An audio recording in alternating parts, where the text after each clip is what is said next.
Нью-Йорк авраг авлаа, Spurs финалд гарлаа, Wemby эх жил алан тална гэж хооронд бид нар нэг багийг цаашбал нэг маш том аюулыг мартахаа шахаж байна. OKC Thunder баг өрн бүсийн финалд San Antonio Spurs багт ялагдсан ердөөч ялагдах тухай асуудал биш юм. Учир нь бид OKC-гийн менежер Sam Presti гэж ямар зөв нөхөр болохыг бүгдээрээ мэднэ. Өнөөгийн байгаа OKC бол түүний ухаалгаар цуглуулсан нэгдүгээр тойргуудын эрхийн ач гавьянд л боссон баг юм. Гэхдээ ганц байгаа асуудал нь тэдэнд хитрхи их драфтын ирэх байна. Яг энэ жилээс 2030 оны хооронд тэдэнд 10 ширхэг драфтын нэгдүгээр тойргийн ирэх байгаа. Харж байгаачлан OKC чинээр орж ирж байгаа руки болгоныг тоглуулах, туршиж үзэх зай тэдний ростерт байхгүй. За яг эндээс л нөгөө аюул эхэлж байгаа. OKC Thunder баг энэ жилийн бүсийн финалд ялагдсан явдал нь тэднийг энэ зун эсвэл эх жилийн солилцооны цонхоор маш том хөдөлгөөн их сэдлийг үүсгэж байж болох юм гэсэн айдас байна. Энэ жилийн драфтын тэргуун сонголт AJ Dibbansa бол ойрын хугацаанд харагдаагүй довтлогооны маш өндөр чадвартай проспект гэдгийг надаар хэлүүлэлтгүй бүгд мэдэж байгаа бох. Драфтын нэгээр сонгогдох нь ч хэрэгэлзээгүй. Тэгвэл 2026 оны драфтын тэргуун сонголтыг ямар баг хийнэ гэж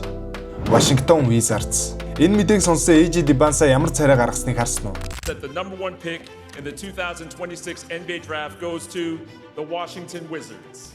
What a huge win for the Washington Wizards. Can I say wow again? Exactly. I mean, The W in Washington certainly stands they for made wow. the two trades. Ер нь тэгээд одц тоглогч нь франчайзда дургу байх үед зам салах нь бол угаасаа тодорхой.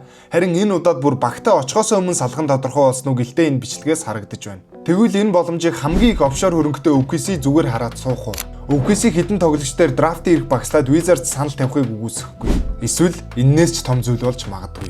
Giannis Antetokounmpo Milwaukee Bucks хоёрын драма үргэлжилсээр. Иргэжил гэхэд Bucks ямар нэгэн шийдвэр гаргахгүй бол Giannis чөлөөтэйгэн тулж Bucks түүнийг үнэгүй алдах эрсдэлтэй тул энэ зун эсвэл ирэх солилцооны цонхоор хөдөлгөөн их нь ойлгомжтой. Одоо Bucks Giannis-ыг тойруулж аврагын хэмжээний баг босгоно гэхээс нэгэнтээ өнгөрсөн. Үүнийгээс тэд хүлээн зөвшөөрөх хэрэгтэй. Харин тэд Giannis-ийн оронд багийн ирээдүйг хийж чадах тоглогч эсвэл маш олон драфтын эрхүүдийг л хүсэж байгаа нь ойлгомжтой.